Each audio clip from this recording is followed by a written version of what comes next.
Welcome to episode 25 of the REKAP Room. Louder. Why? Slower. It's Yeah, not louder. louder. Yeah, louder. Start again? Yeah. But we're going to keep it in here. We don't cut anything. We don't cut anything. Oh, geez. All right. Well, welcome. Again, is this loud enough for Yeah, you? Do that's you want me to start perfect. yelling? Because I will. We are live. That's good. Welcome to the 25th episode of the REKAP Room. Here today, we have a guest, Alex Hochman. So pretty much to start off, normally Michael kind of starts us off, so I'm a little rusty on this. I'm going to have to take it away. I just wanted to get everybody a piece of the pie because it got to spread the wealth a little bit. Got to make sure everybody's involved. So, to my left, we got Alex Hochman.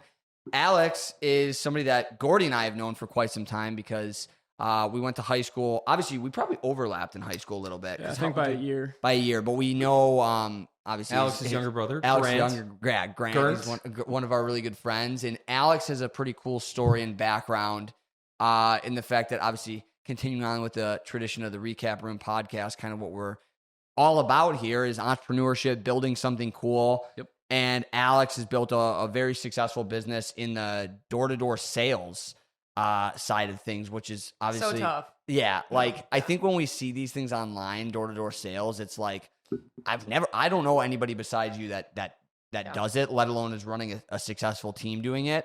And I think it would just be really cool to hear. Like to me, door-to-door sales, that's the Marine Corps of sales. Yeah.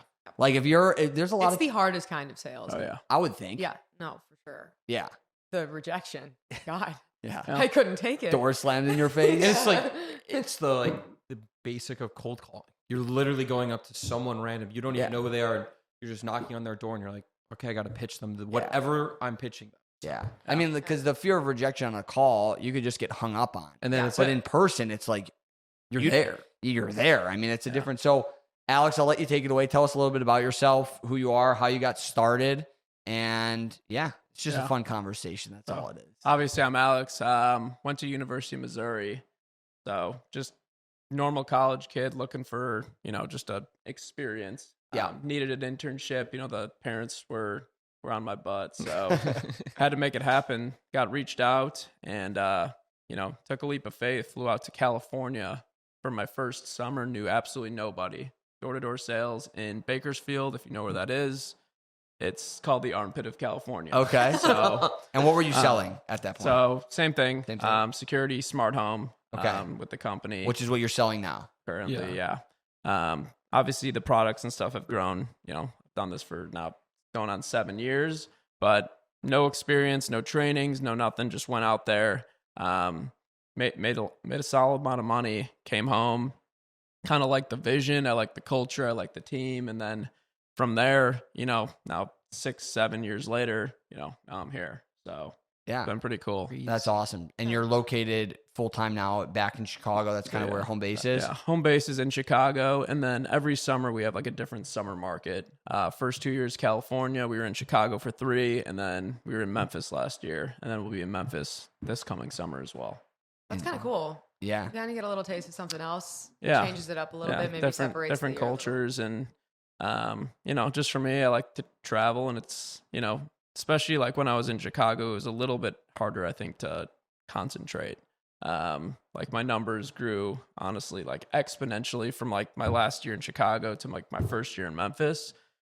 Memphis, I wouldn't say is like the party capital of the world. And so when we went there, I was just kind of like locked in grinding, and it paid off pretty well. Nice. So can I ask a quick question? Yeah, Of course you can. You don't even have to add. You don't have to. You butt in. You just butt in. Well, throw you were starting to talk. No. You just have to throw some elbows. I think Michael and I might fight on this podcast. Yeah. We were fighting before this episode started. So He told me to stop fighting with him off camera so that we could fight on camera. Yeah. So better just content. wait, I guess. Better content. I guess the most simple question is like, what does your day-to-day look like? Because all I'm picturing is you knocking on doors all day, but I feel like that's not your full. So our summer starts April 15th and we go till the end of September. So those are like I'd say quote unquote, like grinding, working hours, days, whatever. We'll have a meeting at, noon, meet for an hour. Everyone has their own car group. We take our guys out and we drop them off an area. We pick them up before sundown. Wow. Like- So you just you drive these guys to different spots at You're like, okay, these are areas. It's like I've never hit. Fortnite. Yeah, You're literally, getting it's like Fortnite. You're You're getting getting dropped out. hang glide in. And So we got like obviously all the applications that shows you like we'll draw you up an area. It'll Yeah. show like, all the houses in your area. You can mark up the houses, stuff like that. So we obviously have all the tools and stuff, but that's like a day-to-day during the summer. Obviously without the summer, right now it's just like a lot of recruiting and stuff where I'm going to Illinois State, Iowa State, Iowa. I was at NIU last week, career fairs, just trying to like build a team just because that's kind of like another part of the industry. So like to make a good amount of money is personal sales. You can make a ton of money, but you can't grow. And so to grow is to build a team, recruit, and be able to just like, give the opportunity to as many kids. Because I've seen people that have come on our team that have literally dropped out of school, whether it's had nothing, 18 years old in high school, guys that like maybe didn't have the best education or best upbringing. Mm-hmm. And obviously we can talk about that, some of my guys a little bit later, but it's such a unique opportunity. It's a great resume builder. I think it shows a lot of people like about the industry, sales, marketing, 10,000 human interactions over a summer, but also it shows a lot about yourself too. Because like we were talking about, it's not an easy job. The reason we get paid what we get paid is because It's the hardest thing. people aren't willing to go out and do it. Yeah. But it is such like an effective form of sales, especially in our industry, because it's home customization. If I was to, and obviously I've sold some of my deals over the phone, but it's so much easier that I can present to someone on my iPad, show them the products, show them where the product's going to go, like give realistic expectations, which makes it a lot smoother. And Vivint actually has the best door-to-door sales force in the world. We got a team pretty much in every state but Alaska every summer. Wow. Interesting. So what do you currently do? Like you said you kind of run a team, but like how is that structured? So as you go through your, as the years go on, recruiting and stuff like that, but it's just, picking up guys from their guys and just kind of like showing them how to, recruit and them how to sell. But yeah, it's just little by little, you're just like building and growing and obviously like training. And, that's why I drive, 12 hours a week to go see my teams, my guys at different schools to like get them ready for the summer, get their rookies ready for the summer. Like I want my guys to be able to focus on going out and selling while I can focus on selling, but also be able to like train, and go close deals, and stuff like that for them. So you said they have rookies too. So you're like overseeing how many guys? I think right now we're at 25, I think, signed. Yeah. And then you have guys that oversee. And then so like I have a boss, Ty. He runs like the whole org. Okay. And then there's like another like break off from him. Two guys that run their kind of whole org. They run like pretty much all KU. They run all their guys at KU. Okay. So that's kind of like our branch off. And then like from there I have a manager and leaders and stuff that of course help me. But like I'll mostly be the one that's like delegating, I guess, or like telling them how or where, what needs to happen. It's incredible. So kind of taking a step back now. So the parent company of all this is Vivint, which is owned by NRG. We don't even have to get into that, but I think Vivint is something people know, security systems, one of the top companies for that. So is that their like whole business model of selling these? Because I know it's like similar with like solar is a big one that people do door to door. Obviously security systems. Like what do you think the attraction for these companies to structure their sales forces as door-to-door teams comes from the fact, like you said, that they're home improvement products? Like, because I can't imagine like doing certain things door-to-door. I mean, like there's some products that are selling door-to-door, like Cutco knives, but like that's not really home improvement. That's the first thing that I thought of when you said door-to-door. Because that's like the first experience that a lot of people get. Yes. And like if they want to get into I sales. almost sucked into that. Yeah. People get like that's like their first kind of experience with that. I mean, there is an inside sales teams for Vivint, like if someone were to call in, of course. But right. It's pretty much how the business model had been ran, like from before Vivint had been public, we were private, just doing our thing. We got bought out once by Blackstone, then again by NRG. So like, obviously like these companies were like picking up on it and like, they were like, okay, it's actually a crazy, awesome business model because Right. you're getting all these young kids to go out and sell the Do your product, bidding, and it's, yeah. you know, it's a tough job, but if you can basically train, you know, from the top down and be able to like express it to everyone, it's been going great. Like the growth, every single, not even our team, but like every single team in the entire company is up like year over year already this year. Interesting. And so Vivint's based out in Utah. Yeah. But you guys were like the first team to build one out in like the Midwest, right? Okay. Right. Which that's kind of like our thing because out in the Midwest, I'd say door-to-door isn't like the biggest thing. You know, it's not, you know, at a lot of places, but it's starting. That's kind of what we're trying to do is bring it here because it's such a unique opportunity. Obviously, personally, I think it's a great opportunity for kids, whether it's a stepping stone or whether they want to have a career here. You know, resume builders, you know, it's a tough job. And if you can do this, you can pretty much do anything. Agreed. Yeah. I agree with that statement. So so you said you're obviously based in the Midwest, but it sounds like you guys also spend time all over, right? How is that determined? Like where you're going to spend? I don't know how long the time blocks are, but I guess kind of touch on that point. It's like sports. So every year there's like a draft for areas. So Okay. like our senior men, like our senior partners will go into like a war room basically. And everyone will have like their keeper markets. And then they'll just be like, you'll get like points based on like how you did previously.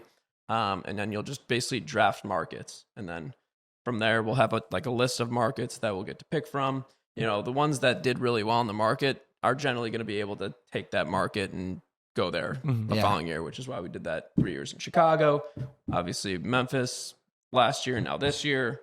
So, you know, as far as that goes, you know, as long as you do well in a market, you'll be able to retain it. And what are you looking for in a market, I guess? Like what is there specific like key characteristics that you'll be like, oh, I know this is a good place to be selling this type of product because I know these people are going to want it. I mean, we have heat maps obviously for the past 20 years, like people have been in every single one of these markets. But me personally, I think in Memphis, it's so unsaturated. So like compared to like even Chicago or like California, like those people aren't getting knocked like every week. Those people are getting knocked like every day. Right. Oh, wow. There's so many less companies. Like in California, you will talk to someone who's talked to 4 people from pest control, roofing, and solar in that same day.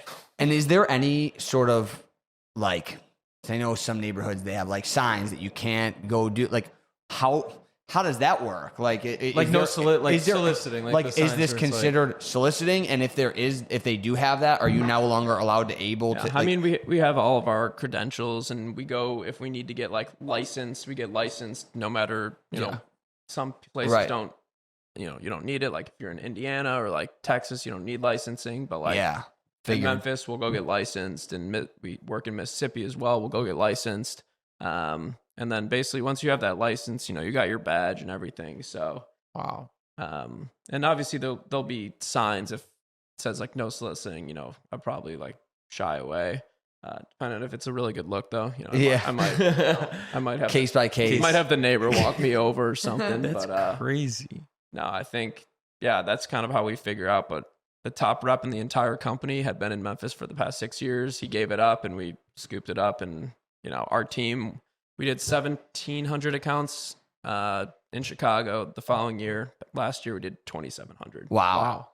So huge. Kind of getting back to your day to day, like you drop all these guys off, and then what are you doing after you drop them off? Are you also walking and doing selling? I'm selling. Like General Patton on the front lines. He's on the front lines. On the front lines. And then I like that a lot, actually. So do you like just kind of go around, check on your guys, make sure like, hey, if they need help with like a closing or something, or generally, like I'd say for the first couple deals, I'll go and close a guy's first couple deals. But that's why we like to do those preseason blitzes that we were talking about a little bit before.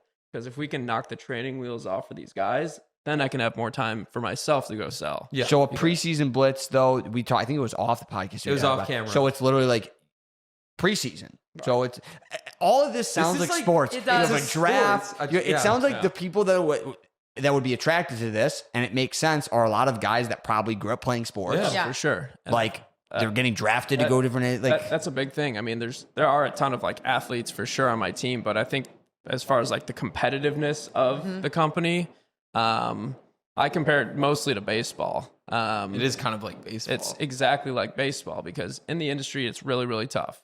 If, let's say, a rep is selling one every single day, they're a solid rep. Yeah. You know, if they sell one a day over the summer, they'll probably make $100,000. And how many doors do you think you are knocking? Like I'm just doing some mental math. So you sell one a day, making $100,000 in a summer. You said 120 day summer. So how many doors do you have to knock? Do you think if you're a decent sales rep to, on average, to sell one a day? I think for rookies or first year reps, it's a numbers game. You need to get in front of as many people and talk to as many people as possible because just in theory, theoretically, you're going to talk to someone who's either gotten broken into, thought about cameras, thought about security, their system doesn't work, they've heard of Vivint, there has to be just one. Yeah. You know, and you might only get one opportunity a day. Yeah. You have to be able to capitalize it. But to kind of go back to the baseball, like for me, I'm trying to do 2 or 3 a day. So like a guy who sells 2 or 3 a day instead of, you know, making $100,000, which is really good. Now you're starting to get to the level of like top rep, not like in the company. Right. I think I ended up at like number 25 in the company last year. Wow. Had my best personal year by far.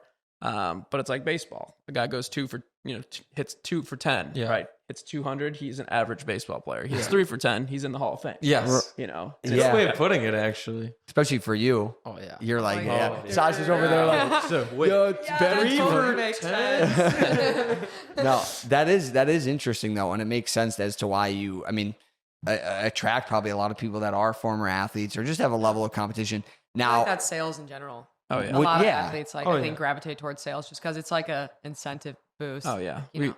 Vivint does some of the most insane incentives. Whether it's like inner office, we'll go against another office around, you know, in the company. You'll go 1v1 against another person in the company. It's so funny. Like that's what gets me going. Like I hate losing.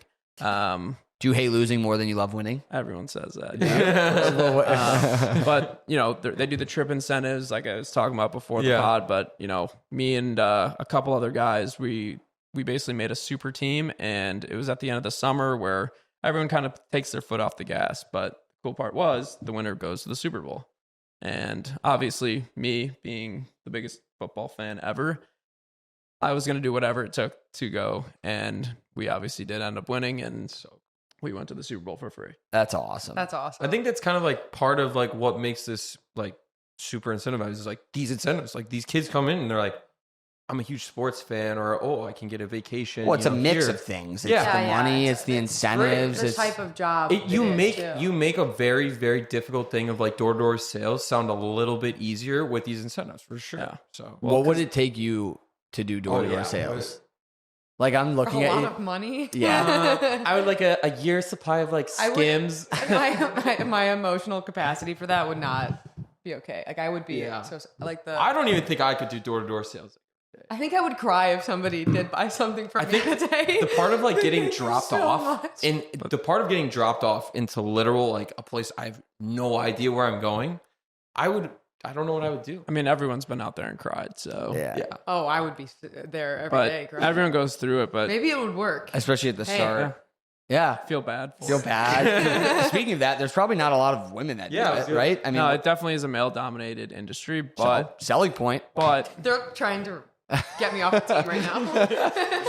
Memphis. but there are a ton of girls that do really well because, for one, they're a lot more like Approachable. right? And you know, if a guy's buying, you know how that goes. But, you know, but It's true. There are plenty of girls in the space that are like top of the top. Right. Yeah. It's Makes awesome. sense. This was actually, guys, you didn't have to put me in an interview without telling me. No, I just thought it was interesting because I'm like, I could only imagine a guy really, not to be that way, but like I've just only ever seen guys doing it, but it would make sense that a qualified, good, solid woman in sales, like a woman like Sasha, would be really that's good the at nicest that. thing. Would be really good at It does that. make sense, though. I will say, like, the job I had before this one, it was also sales, not door to door, but it was B2B. So, like, we had buyers that we went to, and without saying, the company very much favored women in the industry just because most of the buyers were men.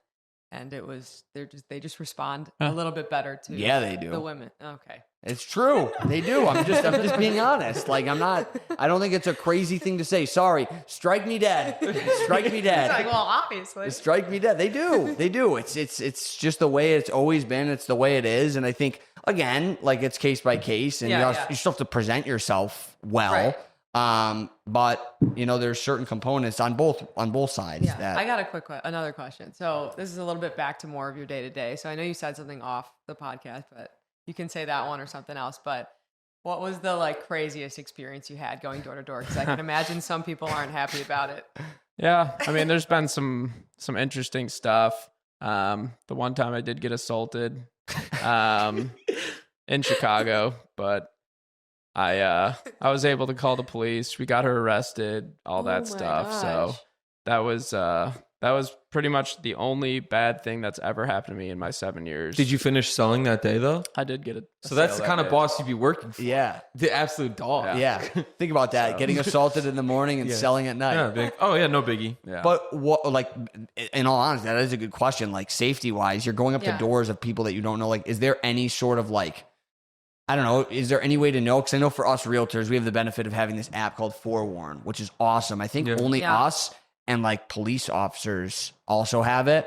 And it basically allows you to look up somebody's info. You could do a reverse search with their name and or their phone number and get all immediately of their criminal background, any cars registered to their name, addresses, things like that. So you kind of have an idea of what you're getting into. Like, how do you guys make sure, I guess, for your people that you're not putting them in as, there's no, it's not perfect, but limiting the situations that. Like I said, that was the only thing that's ever happened to me. But I always describe it to people as like the mailman. Like, as long as you're doing your job, no one's going to mess with you. Yeah. The ones that are pacing around back and forth, sitting on the curb, looking, whatever, those are the ones that'll probably get messed with. Yeah. But as far as that goes, we're not putting people in we run credit when we do it. Our systems are expensive.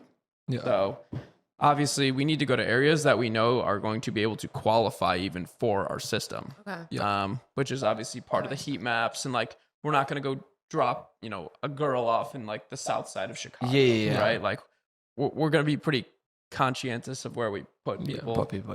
Obviously for us, no matter no matter where I am, it doesn't matter. I'm not worried. I'm not scared. I'm not looking over my shoulder. I think, and there's just a natural, the reality of the world is you can be anywhere and crazy things can happen. We're in real estate. We're not going door to door. And I've had people tell me they're going to come find me. I've had people do crazy stuff. You know what I mean? And it's can't really control it certain times. Right. And if you don't want that level of variability, then sales probably just isn't the right career path. No. Right. And sometimes though, there's been times where I have looked up people in that app that we have, and I won't go. Yeah. I've had to avoid a few situations. Or just face it head on. Yeah. Gordy face it head on. Yeah. No, it's true though. That's an important thing. So talk about the growth. Talk about more you personally, not about the team, but your start, what that kind of, did you come off and were you one of these guys that just right away were just rolling it in and just had a knack for it? Or did it take a little bit of time for you to kind of build that confidence and build that book?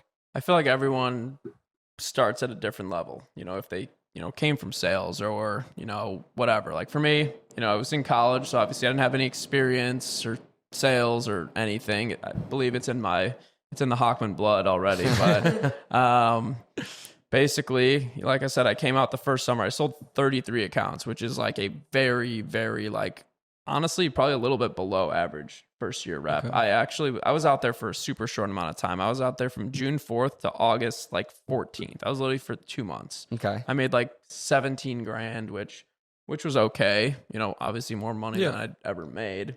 But I just kind of it wasn't even the money. It was about the team, Ty, who we spoke about a little bit before, the culture, the product, and I guess Ty especially, he's basically my mentor now, guy that I would follow into war, and he just kind of painted the picture, painted the vision, and I was well, I did pretty well, but I was only there for 2 months.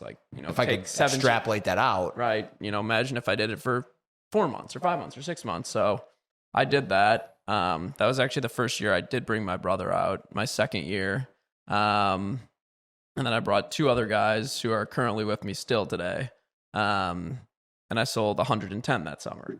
And that was like the first year out of college, and that was like 80 grand, which was pretty solid money.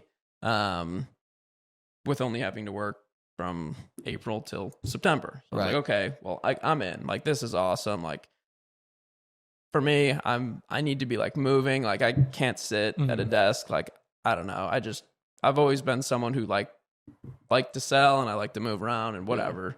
The third year was kind of like my first breakout year. That was our first year in Chicago. I sold 153 accounts, and then my team did 550 accounts. So like the guys I recruited and brought on and whatever, including me. So at that point with Vivint, once you did over 500 is basically like when you become like a manager, but you also earn stock and residual, which was pretty cool. Yeah. That summer, I'll never forget this. You know, it was well over 6 figures, like 147,000, something like that, like something crazy. And I'll never forget. I love my aunt, but we were at Thanksgiving. She basically came up to me, and I'll never forget this till this day. She was like asking me about my summer job, right? Or internship or whatever. She's like, so like, what are you doing like after like the Vivint thing? And I was like, what? I was like confused. Like, what do you mean? She's like, oh, just like, I guess, what did you make? And I told her, 150, whatever. And it was like as if she saw a ghost. Right. Yeah. She's like a school teacher. She's like, she works like outside of school as well. Talk about polar opposite career paths. Yes. Like teacher, structured, you work this, time, clock in, clock out. Like, and then you have door-to-door sales. Yeah. Like polar opposite. Not like that's structured. So I think a lot of people don't know how much money is actually in it. Like right now, I feel like I'm the ghost because I didn't know that at all. Yeah. I mean, I knew that there was, but I didn't know that it was on that caliber. Yeah. And I mean, obviously not everyone's going to make that type of money, but the reason I tell people, and like when I'm recruiting, it's about the growth that is available. Like, okay, I became a quote unquote manager within 2.5, 3 years of being with the company. Because there's no like, oh, you need to put in 10 years of work to become this. Yep. It was like I recruited, I worked my butt off, and I was able to become a manager because I made myself a manager. Right. Yeah. Year 4, we were in Chicago again, sold 167, obviously made a little bit more. Year 5, Chicago again, I sold 175, made a little bit more. And then this past year was like by far like the best summer, like I said, me, but like our whole organization, everyone was up multiple like percentages, absolutely insane. Like I said, I was number 25 in the company. Memphis, best market, I love it. I sold 283. Oh my god! And that, so is there a way to? So you only work this shortened part of the year. Yeah, like, that's what I was gonna ask. Is there a way to kind of that you're telling the company like, hey, we want to work more, or is it kind of like, okay, you can only work these months, like we can't have you always? That's why we do those preseason blitzes. But I'd say if you went through an entire summer, you would probably understand why we only do it for 6 months, because it's like working for a year. Well, that, but maybe like more. Yeah. I mean, it's grueling. Like it is not easy. Like, if you're wherever you are, it's 95 degrees every day. You're working every single day. We're working Monday through Saturday. So like, by the end of the summer, you're like, you don't want to work any. You're burnt out at that point. That's a good point. Yeah, and I wouldn't say like burnt out, but like you're ready to relax. Yeah, and like that's why we do like we do those preseason blitzes to stay sharp. But no, I think, and then like after we did it, what we did this year, it's like my team did 1,100, and then or every single year since year 3, I've earned more stock and more residual as well. Like we talked about a little bit, the Vivint, but we got acquired by NRG. They acquired us at a premium of $12. Our stock was whatever. Their stock at the time was $33. Anyone big in stocks? I don't know. If you looked at it right now, I think it's at 105. Yeah, I'm not big in stocks, but that sounds good. That sounds damn good. 105 sounds a lot less. They're a lot more than. Yeah. So as far as that goes, like our company is positioned so well. Obviously, we have the backing of a huge company now. Yeah. Like our products, if you've seen them or not, they are truly like no bias, the best on the market as well, which is what I Makes also, it easier to sell. For sure. And Vivint's been around since when? The first year was 99. But you guys really like just took it off like in the mid, because I've never heard of it until you started working. I've Yeah, heard of it. I had never heard of Vivint until I heard of you working for Vivint. Yeah. But that's also just probably because naturally as they have Vivint Arena, or is it still Vivint Arena out there? The Utah Jazz, right? Used to. It used to be. So like I heard it through that. Like But Energy's huge because I know Energy Stadium is like the Texans. yeah. So it's like So there's like as much as I think sometimes people see the door-to-door sales, at least for me, sometimes the perception is like it's just this, kind of like chop shop, like fly by night people. It's like, no, you're working with a company that's serious that has huge backing, publicly traded companies, but still you're able to function as your own business within the business. I really which is like that portion, super nice because you get the backing of and the credibility of working with a big company and the help and the support, but also they're not going to be micromanaging you. Right? Would you say like they're kind of pretty hands off when it comes to most things? That's kind of the thing that we were talking about with like the Midwest stuff is like, I love my upper management. They're awesome. They've been awesome to me. But thing is we don't have as much, help and whatnot that, the guys that are actually with them in Utah are, we're on an island. And so, like I said, we were talking about before, but like, if I have a recruit, that's why I need to drive to Iowa State and drive 7 hours to meet with the recruit, like phone calls great, but like the face-to-face interactions go a lot further, but like if I was in Utah, I'd say, yeah, come by the HQ. Let's go grab, grab lunch. Yeah. You want to go to a Jazz game? We'll sit on the floor. Yeah. Right. Like you want to go to a BYU game? You want to go to the Utah hockey game? Whatever it is. Right. Like do you want to come see my, the partner's $5 million house being built? There's a lot more things that you can do. And obviously the materialistic stuff, but I think being able to just like, kind of do it how we like to do it. That's why I think it's so interesting for us. With, like I said, obviously we have a little bit of help. One of our senior partners is actually going out to Kansas City, which is where like our office is. I think he's out there today. So they'll obviously travel and, help when they can, but it's like they can't be there every second. So it is a lot of like us doing our own thing, which is pretty cool.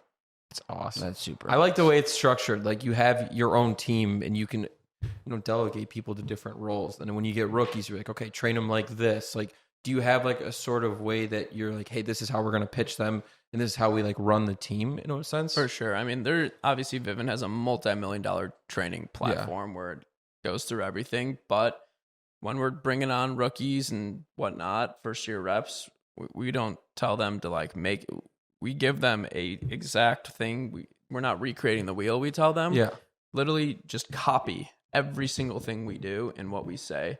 Obviously, once you become a little bit better, you can kind of like put it, in your own words, little spin off. But you have scripts for them. Yeah. We'll kind of like start them at a base, and then like as they go on, then they can kind of adjust and fit it more to their like personality per se. Because everyone, I believe, sells differently, but everyone like I'd say like the start of it, how we introduce ourselves, all this stuff is also very similar. Mm-hmm. It is really. That's something that's new. Like that's something I was never taught or anything like that. Like I would never given scripts at. You just go sell. Yeah, they were like, "Good luck. Here's your quota." Yeah. So I kind of like that though. Then it gives you starting point. Yeah, because I think in the beginning when you first get out there, you're like, what do I do? Hello. Buy this. When you're out there, you're out in like you're by yourself. Yeah. So like it's super nerve wracking. Like even when I go out still, like I'm like, I still have like that anxiety before I get out. Before like that first door, I'm like, this is gonna be, here we go. One of my best friends, I'll never forget it. His first year, his first day, he was a youngster. He literally knocked his first door. He ding dong ditched it. He was so scared. Yeah. I would probably do the same, I was honestly. going to say Gordy would do that. I'd be like, wait, what? Well, I just think about it logically, like not to rain on anybody's parade, rain on your parade. Like anytime anybody's ever come and knocked at my door, I'm like, oh fuck, I don't want to deal with this person. Yeah. Like that's the end. Like, so I think that's a good great way. that I'm sure you know that. Like going into it, like everybody, like everyone has the same objections. We know exactly what they're gonna say. But my thing is this: it's like I'm not looking to take someone who's a 2 to a 10. I'm looking to take someone who's like a 6, 7, 8, 9 to a 10. Yeah. You're identifying the people who are already like Kind of they're like, hot okay. leads. Yeah. Warm to hot leads. If someone's going to be an a-hole to me, like, I'm just going to leave. Like, I'm not going to like Right. Go back. I'm not going to You're go back wasting and forth. time. Yeah. Right. It's just Because that's another big thing is like your time is the most important thing, Yeah. you know? And I always break this down to my rookies. I'm like, if you're wasting 30 minutes listening to war stories from a guy every single day, that's 3 hours a week. That's, 12 hours a month. Yeah. Keep breaking it down. You're wasting days Yeah. with nothing. Yeah. Talking to not the right decision makers. So like these are the things that we're training guys throughout the summer to like fine tune, not only like their pitch, but like their process, right? Like which doors they're knocking, make sure they're like, early in the day, they're knocking people that are home, right? Like if there's no cars on, no lights on, I'm not just going to knock every single door in a row. Like I'm going to knock two cars, garage open, mowing the lawn. I'm going up to them. Like I'm trying to talk to as many people as possible because at my pace, like if I can get in front of enough decision makers and, especially with my experience and whatnot, like I know I will get a deal. It's not like if, it's like I know I will get a deal. that's crazy. Do you get a lot of referrals in this? So literally, I'm just thinking about it. Like, do you get referrals in this business? Totally. Wow. How does that work? Like, just it just depends. So How do you think it works? Well, They no, call I'm them just up and they saying, say, I like- got a friend who wants to buy. yeah, but I'm just saying, like, because you go to all these different areas. So I make it, you go do door to door sales. I make it part of my process. So like at the end, I'll bring up, hey, like I'm, obviously, we've had a good relationship, values high, all that stuff. And I'll break it down. I'm like, cool. Do you have any friends or family in the area that have the same system as you guys? I'll just ask them straight up. Oh, And my that- sister. That's a and really you know what? It's interesting in real estate, and I don't do this enough. And but while you're in, they always say this, like either like while you're during the transaction or like at the time you close it. Yeah.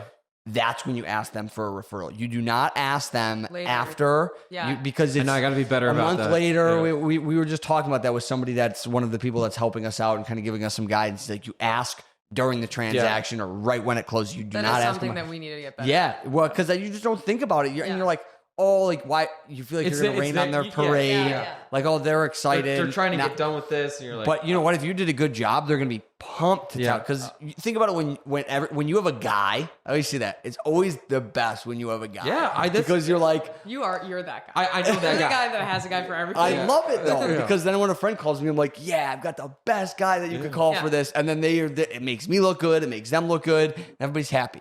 Right. You know? No, same thing. I bring it up at the end. But my biggest thing when I'm doing referrals is I don't let them pitch it. So I'll say, Good idea. If they're like, hey, my aunt or my sister Write lives down down the the street, I'll number. say, cool, call them. Yeah. Say, hey, I'm with Alex, Vivint, he just, swapped over our ADT system or he just set us up a new camera, whatever. And then just hand me the phone and let me do it. yeah, Because because if they pitched it, and then you're just and like, then What Well, about would you ever do it if they're like, no, I don't want to call them right now, get their like information, or you try and like ideally you get them on the phone right now? That's ideal. Yeah. Because That's how you- what I try to do, and I don't try to sell them over the phone either. Cool. Where do you live? If they're obviously close, cool. What time you get home from work? Cool. I'll be home at 5. Cool. I'll be there at 5:30. How's that sound? Cool. Done. And I'll just set up an appointment. Yeah. I like Obviously, I'll get referrals where, during the day, hey, my sister came by, she likes the system, and they might be if I'm not over there or if they're out of state, of course I'll call them, but I'll always bring it up and I try to just make them call or, try to make them set an appointment for me right away. I also make magnets and I put them on all my customers' refrigerators because Constant reminder. I think like as far cards are great, people lose them. They throw them away. Mm-hmm. A magnet will stay there forever. Yeah. And They see it every time they go to the kitchen. exactly. And it's like they need something, they call me. That's what I want. Because with a lot of customers, if they're disgruntled, if they're upset, they start calling in, they start getting the wrong idea, they want to cancel, whatever. Let me handle it. Let me go through the troubles of figuring out. Let me get a technician over there to fix something or whatever. Like, let me do it. Yeah. And so I feel like it kind of smooths over a lot of like business, but also it does help with referrals. I actually got one in Chicago last year. Craziest referral I'd ever gotten. I got a phone call, random number. pick up the phone. He's like, hey, is this Vivint? I was like, yeah, what's up? He's like, hey, like your magnet was on this refrigerator. We just moved into the house. The Vivint system, I think, was here, but I think they took it with them. Can you set me up? I was like, of course. Yeah. It's like and taking candy from a Great call. I was like, do you have Yeah. time right now? He's like, yeah. I literally hopped in my car, 10 minutes on the phone. It was like $140 pack, like per month. I just made literally $1,500 in 10 minutes just from leaving a magnet on someone's refrigerator. But how does that work? That's another thing I was interested in. Like, how much are these systems? They're paid per month, some of them, or some, like, how does that all structure work? Like, I don't get the math, just doesn't, like, I want to know more about the logistics of the isn't math. mathing. Yeah, the math isn't So math. majority of the systems are they are monthly. We sign people up. There's 60 months for the equipment. So basically, our equipment is super expensive. So to allow everyone to get, going with the best system around, we finance it. So we finance everything over 60 months. So most of the time it's $4,000, $5,000, $6,000 worth of equipment. So you just take 4,000 divided by 60. It's like 66, 67 a month. Okay. So there's 66, 67 a month for the equipment. And then there's like the service of the monitoring. So like the 24-hour police, fire, ambulance, like the cloud storage, the cameras, all that sort of stuff. Vivint's like average like deal, I guess to say, like per month would be like an $85 pack. So that's kind of like how they base it off of.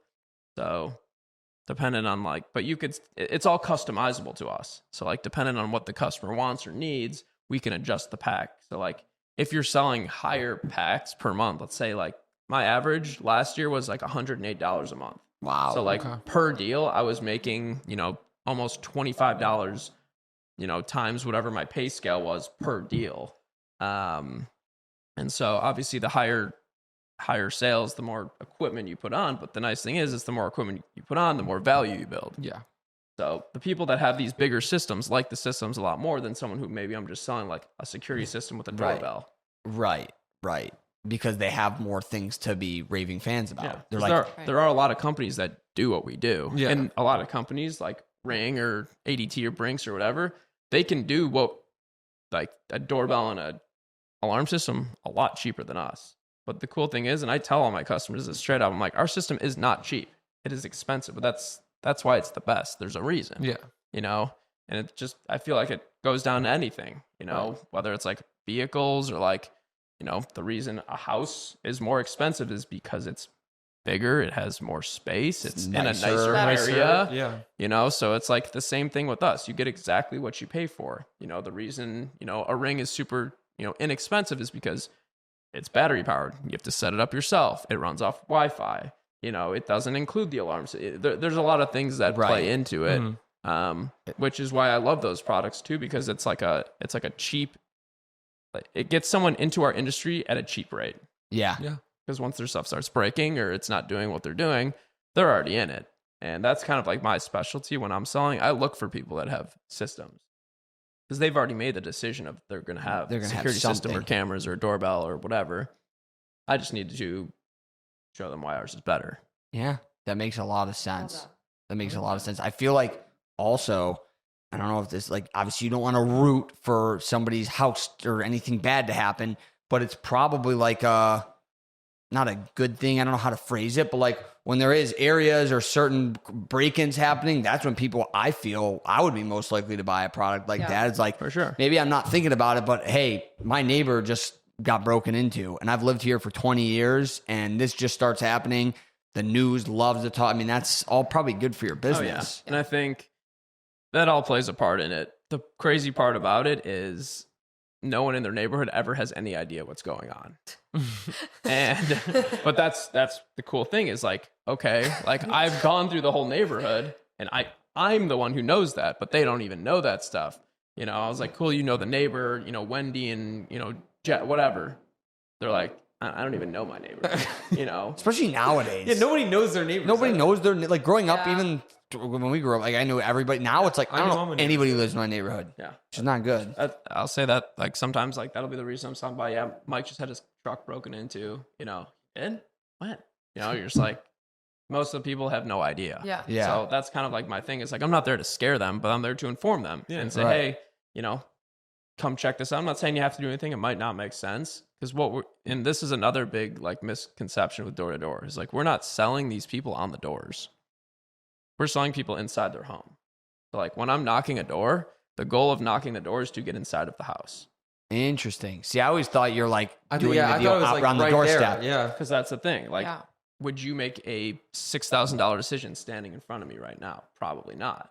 But if you're sitting down comfortably on your couch or at your dinner table, sitting with your spouse where you can conversate and figure it out, that's how deals are done. Yeah. What like times of the day do you go at? You just go all day long? Or, So Monday through Friday, I'd say it's like 1:30 to 8:30. Okay. Just depending on the time of the summer. Obviously, if it gets darker later, lighter, whatever, earlier, whatever. And then Saturdays are the best days. You could obviously figure out why. We start a lot earlier and we go, generally end a little bit earlier than normal, but it's because everyone's home. Yeah. So it's like 3 days basically in one. Right. Wow. So you're just spacing out, you get out to the area probably about 10:30, 11, and then you got like 3 hour increments. You got like 11, 11 to 2, 2 to 5, and then, 5 to 7, 5 You're to 8. walking all this in the heat. Like it sounds like It's kind of, it's good exercise. yeah. Probably you probably lose so much Yes. weight. That's honestly. another thing. So a big thing in the industry is segways. So getting around. I mean, It's you could so crank much out more. fun. Well, yeah. So, more so last year, this was the first year I'd ever used it. I had a scooter. So it was like basically like a bird scooter. Yeah. And I was basically scootering around. One, it's a awesome. great conversation starter. Like I was, where'd you get that? Just Yeah. old lady, like, you like my ride? Yeah. But it just a lot like time management. So Yeah. That would work on me. if there's like, I'd be like, "Oh, it's so funny." if there's if there's a whole street of people that's not home, like, and if I need to go back to an appointment, it's not walking around my entire neighborhood. I hop on my scooter and I just whip there 2 seconds and boom. So like segways and whatnot are like a huge part of the door-to-door Very industry. interesting. My God. Wait, on average though, like how long are you in someone's house for usually, like on average?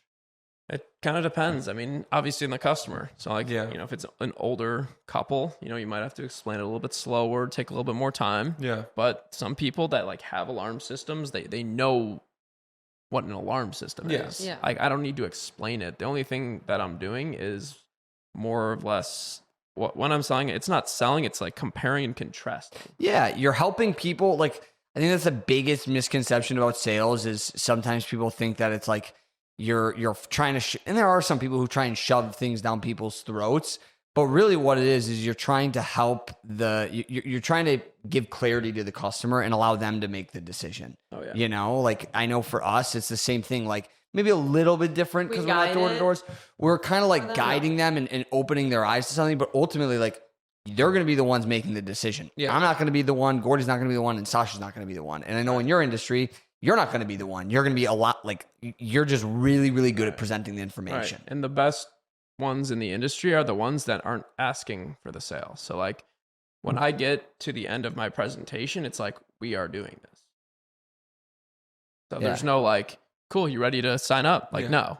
Like during my process, whether we're like walking around their house and I'm pointing to where the camera's going to go, or, I got this whole thing written out. They're telling me where they want it, how they want, whatever it is. When it gets to the end, when I drop the price, when I go over everything, my next step, as long as I think they're ready to make a buying decision, my next thing is cool. I'm assuming you'll be like the primary on the account. I'll just look down, just get ready to go. Yeah. Like, Alex, cool. What's a good phone number for you? Cool. Email, cool. Just make sure date of birth, and then we'll just go. That's Go. how Yeah, I go that's through my so- process. yeah. So it's like a lot smoother. I feel like once you ask the question, sometimes they get hesitant. So it's good that you don't. Yeah. Yeah. And obviously, there's going to be times where it's going to be more of like a hard sale, Yeah. of course. But the best and the quickest ways that I've done it is those soft sales. Like and even it shows like for you guys, like you guys don't know the process. Yeah. It's like imagine these people that I'm going up to that hadn't thought about buying a system that day, cameras or whatever, sitting down with me for 30 minutes to 40 minutes and making a $6,000 buying decision for the next 5 years. Like, for one, like I said, that skill is unmatched. But two, making people laugh or like being personable. Like those are the little things, like That the win. psychology stuff that like Sales is all psychology. It's all, yeah, it is all say. because at the end of the day, our product sells itself. Like it truly is the best. Yeah. Yeah. A lot of people that I'm selling, they're buying it because they really like me. Like I made them laugh. Or, you know, if I'm riding around my scooter and a guy's washing his Corvette outside, what's the first thing I'm going to talk about to him? Yeah, nice car. I'm not going to talk about the product first. Damn, put yours at. You know, I'm going to be real personable. Oh, by the way, reason I'm here. And then I'll go into my pitch. Yeah. So, you know, during my pitch too, I'm always making people laugh or, you know, saying these like corny jokes just to like get a smile. Because once I know I get that, I know I have a chance. Yeah. Like put them at ease. Yeah. When you're personable. Like sometimes when it comes off so salesy, people are turned off by that. Yeah, like the commission breath, like just being like, let's just get this done. Let's just do this. You know? That's one of our phrases. And I think, you know, the commission breath thing is like perfect because when I'm out there, you know, especially with, you know, some of the other like markets, but like, what is going to differentiate you from the 20 other people that knock their door? Yeah. Like, did you comment on the old lady's garden or like the car or like, oh, this house is beautiful, you know, like whatever it is, like how are you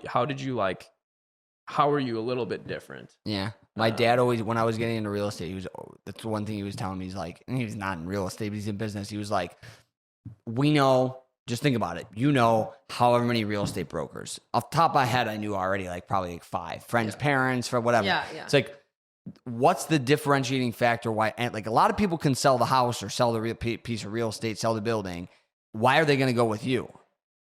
The last word in that sentence is why. It's you. Yeah. You know, like that's going to be the ultimate reason why a sale is going to happen or not happen. It's going to be the person behind it.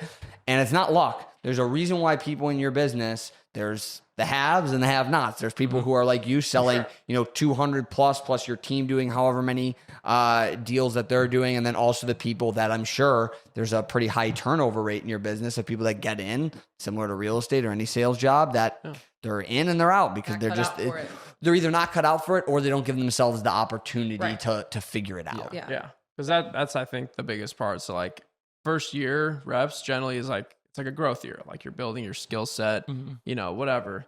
Every single one of the guys that came back as a sophomore last year on our team grew by over 100% or more. Wow.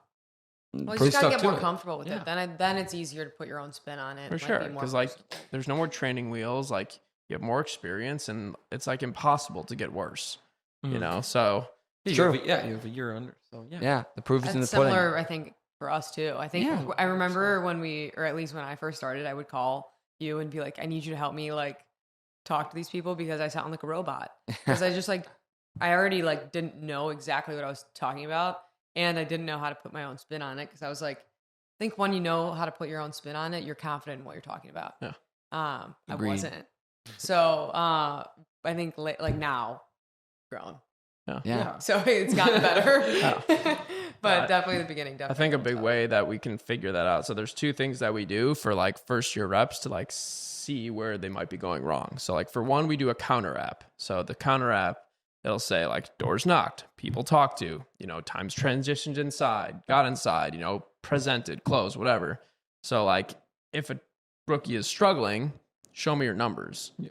If I see 22 doors knocked, you need to knock more doors. If I see 6 people talk to, you need to talk to more people.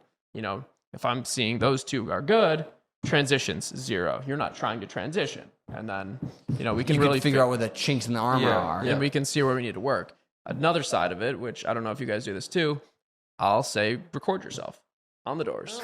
So We're going to start doing that, guys. Start recording yourself. All right, once a day, everybody send me a video. But it's not even that. Like on the doors, voice memo. If I'm struggling, or like if one of my reps struggling, send me a recording. If you can't listen to yourself, like what do you think someone else is going to be able? Yeah. That's a good point. Going to be thinking. So, Oh my, that's or just scary. take that back to your, you know, to your manager and say, hey, say this, or you know, oh, you're saying this. Stop saying this. You know, Right. so we can really figure out exactly where they might be going wrong. So those are like 2 like little things to kind of figure out where they're going wrong. I think that's fascinating. Like how in depth the door-to-door sales goes, like the structure, the roles, everything that you guys are doing, the way you pitch, the scripts, like There's a method to it. It's not just a bunch of people running around the neighborhoods with clipboards and you guys like you're not like you're very. It's very serious and very much like efficient. the Marine Corps. It is. It's the Marine Corps sales. That's what I always. What do. is the thing like the thing at McDonald's like the sea, air, and land thing? What was that? Mixy. No, there's a What? sandwich. The, call it like this? what does that have to do Yeah, I with what we're was gonna talking say. about? You said Navy SEALs. I said Marine. See? I said Marine Corps. Yeah, where'd you get Navy? Oh, well, actually, or the Navy SEALs. Navy It's SEALs is military. way better. It's militant because I don't want to get in the middle of somebody who's in the military and be like, well, the Army is actually way more bad. I don't know. troops. They're all. Respect the troops. I respect all of them. Respect the troops. Space Force. This is Space Force. But yeah, I mean, it's No, really it's like incredible. It's a really gruesome job, but I guess my question is, this might be a dumb question. no but such I'm thing. just- No such thing. well, No such thing. in this group, I don't know, but so I get what you're doing now. Like now you're a manager. That was the next step. What is the next step from there? Like how much growth, like how much room for growth is there, and what does that look like? Like, are you still going to be doing door to door as you keep going up? I mean, obviously, the end goal is to get off the doors at some Yeah. point. To get your team up to a certain, size to be able to obviously do that.